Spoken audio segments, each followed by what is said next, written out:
number 22, the voice.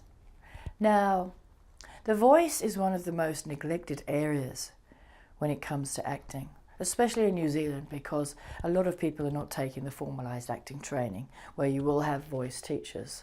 So what is voice training and what does it do and why does it make a difference?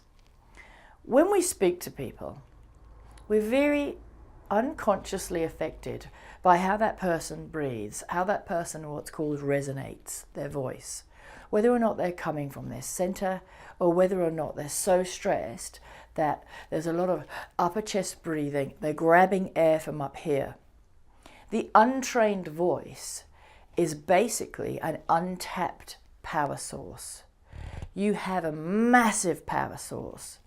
Certain voices you can use to create accents for different characters.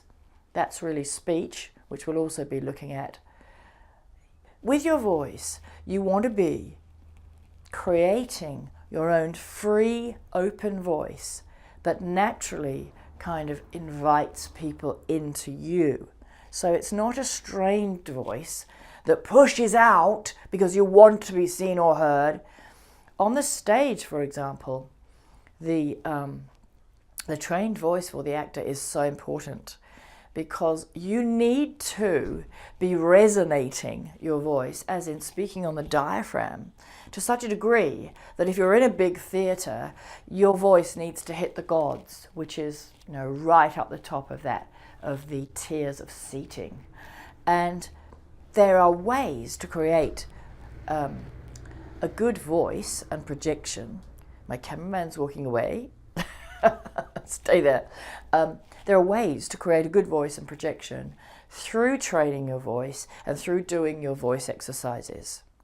In New Zealand, I've noticed that with training, voice is a little bit more of a boring kind of thing to study, because you may be given voice exercises and you may go off and be told practice those voice exercises for 20 minutes every day for a week and come back. I noticed at drama school it does take at least a couple of years of us doing these voice exercises to change your voice. When I first went to drama school, I had a very, hello, my name's Sally. Don't think who I thought I was, Marilyn Monroe or something. No. Anyway, so I lacked edge, I lacked resonance. Now the reason for that is that as you breathe in, when you exhale, your vocal cords close over your throat.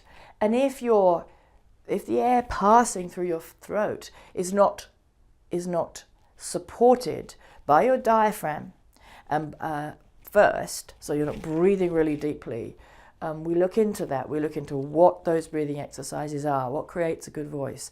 But if you're not exhaling on a steady voice, which is resonating down in your diaphragm, you're going to create a strained kind of breathy sound, because there's too much breath rushing through the vocal cords.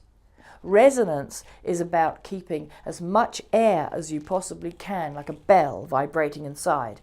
Keep as much air as you possibly can inside that bell, and that will create this wonderful sound waves and vibration. We're all affected by people's voices. You may meet someone and think, I like that. She's a bit of a writer. And then suddenly that person speaks and you think, oh dear, I don't think I could put up with that voice. I think that we can all relate to this, because unconsciously what your voice communicates is every trauma you've ever had, which has created you to breathe shallowly and created you to perhaps have quite a high, squeaky voice. There's a whole science, there's so much to voice work. And so that's really a lesson in itself, to show you all the mechanisms of how the diaphragm works with the rib swing, how you need to keep that voice centered, how you can resonate your voice to make it louder in a big theatre, rather than pushing your voice to the gods, because all of a sudden you become very unnatural. You've got to keep your naturalness on stage and make sure that everybody can hear. You're holding that audience. You're bringing that audience into you and making sure everything you say is very clear, rather than getting too absorbed in what's actually happening on stage and forgetting that everybody needs to hear it. We've all gone to the theatre. What did that person say? How much did I pay for this ticket? And I can't actually hear what the actors are saying. So we will be doing a lot more on voice. I'll be giving demonstrations of a good voice, of a resonant voice, of a trained voice, and I'll be giving demonstrations of a tight voice, a voice which is literally stuck in the head. Thank you.